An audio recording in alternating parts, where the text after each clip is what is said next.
नमस्कार सांगमाने knowledge is power channel को आपण मानक स्वागत।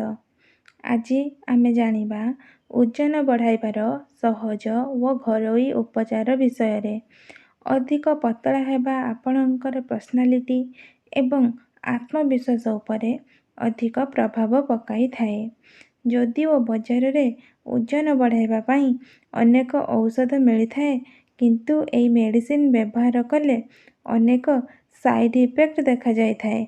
तेणु एही औषध व्यवहार न करी घरोई उपाय अवलंबन करिबा भल होई थाए। तेणु भिडियोटी को स्किप न करी मूलरू शेष पर्यंत देखंतु। भिडियोटी भल लागिले मो चैनलटी को लाइक शेयर एंड सब्सक्राइब कर दियंतु। जेमिति ओजन कमाइबा कष्ट होई थाए, ठीक सेमिति ओजन बढ़ाइबा मध्य कष्टसाध्य अटे। व्यक्तिंक दैनंदिन जीवन प्रणाली रे एवं खाद्यपेयर परिवर्तन ही शीघ्र ओजन बढ़ाइबारे सहायक होई थाए। बेले बेले ओजन बढ़ाइबा पई लोक माने अधिक खाद्य खाइबा आरंभ करि देइथांती, किंतु ओजन बढ़ी न थाए। अधिकांश समय रे लोक माने ओजन बढ़ाइबा पई जंक फूड खाइबा आरंभ करि देइथांती, जहाँ आम शरीरर चर्बी वृद्धि करिथाए एवं यह खाइबा द्वारा विभिन्न रोग मध्य हेबार संभावना थाए। तेणु ओजन बढ़ाइबा पई सबुबेले स्वास्थ्यकर भोजन नेबा दरकार होई थाए।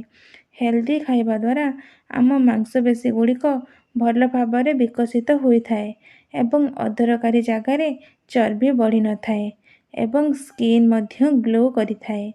आज मु आपनकु किछि घरोई उपचार बताइबी, जहा द्वारा आपण पतलारू मोटा होई परिबे। प्रथमटी हेला बानाना शेक रो सेवन। ओजन बढ़ाइबा पई प्रतिदिन 2 ग्लास क्षीर पीबा उचित। यह सहित प्रतिदिन 2टी कदली खाइबा उचित होई थाए। एही क्षीर ओ कदली को अलग अलग खाइले यह सेतेटा प्रभाव देखाई न थाए। तेणु एहार गोटिए मिश्रण प्रस्तुत करिबा दरकार। यह प्रस्तुत करिबा पई गोटिए ग्लास क्षीर रे 2टी कदली ओ आधा चामच गुजराती पाउडर एवं 1 चामच देसी घी मिसांतु। एहाको भल भावरे ग्राइंडिंग करी एक शेक प्रस्तुत करंतु। एहाको सकाळ खाइबा आगुरु सेवन करंतु। एही मिश्रणरू आम शरीर को 450 रु 500 कैलोरी शक्ति मिली थाए। एथिरे थिबा गुआ घी ओजन बढ़ाइबारे साहाय्य करिथाए एवं गुजराती गुंड हजम क्रियारे साहाय्य करे। एसबुर मिश्रण द्वारा कदली क्षीरर समस्त पोषक तत्व शरीर को मिली थाए। द्वितीयटी हेला खजूरी क्षीरर सेवन। एहाको प्रस्तुत करिबा पई गोटिए ग्लास क्षीर रे 5 रु 6टी खजूरी पकाई रखी दियंतु। राति रे एथिरे आधा चामच गुजराती गुंड पकाई ग्राइंडिंग करि दियंतु एवं एहाको उषुम करी सेवन करंतु। मिठा पई एथिरे गुड़ मध्य यूज करि परिबे। खजूरी खाइबा द्वारा यह आम रक्त एवं धातुर वृद्धि करिथाए। जदि शरीर रे दुर्बलता अनुभव हेउथाए, तेबे यह प्रतिदिन सेवन कले देह सुस्थ व सतेज अनुभव होइथाए। खजूरी महिला मानकर शरीर रे इस्ट्रोजेन हार्मोन को बढ़ाई थाए, जहा द्वारा पीरियड बेले हेउथिबा समस्यारू मुक्ति मिले।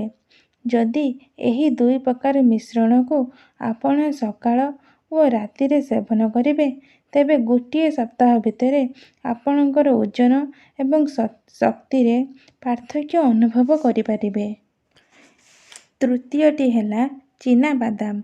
ओजन बढ़ाइबा पई प्रत्येक दिन गोटिए मुठा चीना बादाम खाइबा उचित। गोटिए मुठा चीना बादाम रे 100 रु 120 कैलोरी थाए। चतुर्थरे हेला अंडा एवं डालीर सेवन। ओजन बढ़ाइबा एवं मांसपेशी वृद्धि पई अधिक प्रोटीन युक्त खाद्य खाइबा उचित होइथाए। एथिपई अंडा एवं डाली खाइबा जरूरी होइथाए। गोटिए दिन रे अति कम रे 2टी अंडा खाइबा उचित, कारण अंडा रे प्रोटीन परिमाण अधिक थाए, ଯଦି ଆପଣ ପ୍ରତିଦିନ ଅଣ୍ଡା ଖାଇ ନ ପାରିବେ ତାହେଲେ ଭୋଜନ ସହିତ ଡାଲି ଖାଆନ୍ତୁ। ଡାଲି ଆମ ଶରୀରକୁ ପ୍ରୋଟିନ୍ ବ୍ୟତୀତ ଭିଟାମିନ୍ ଫାଇବର ଯୋଗାଇଥାଏ, ଯାହା ଓଜନ ବଢ଼ାଇବାରେ ସହାୟକ ହୋଇଥାଏ। ଷଷ୍ଠରେ ହେଲା ଆମ୍ବର ସେବନ।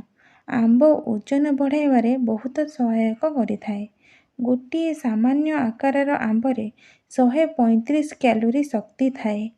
ତେଣୁ ଆମ୍ବ ମିଳିବା ସମୟରେ 2ଟି ଆମ୍ବ ଦିନରେ ଖାଇଲେ ଭଲ ହୋଇଥାଏ। ସପ୍ତମରେ ହେଲା ଅଶ୍ୱଗନ୍ଧା ଏବଂ ଶତାବରୀର ସେବନ। ଆୟୁର୍ବେଦିକ ଜଡ଼ିବୁଟି ମଧ୍ୟରୁ ଅଶ୍ୱଗନ୍ଧା ଓ ଶତାବରୀର ସେବନ କଲେ ଏହା ମଧ୍ୟ ଓଜନ ବଢ଼ାଇଥାଏ। ଏହାକୁ ଆପଣ କ୍ଷୀରରେ ମିଶାଇ ପିଇବେ। ଏହା ଲାଭଦାୟକ ହୋଇଥାଏ। ଏସବୁ ଘରୋଇ ଉପଚାର ସହିତ ଖାଦ୍ୟ ଉଚିତ ସମୟରେ ଖାଇବା ଉଚିତ।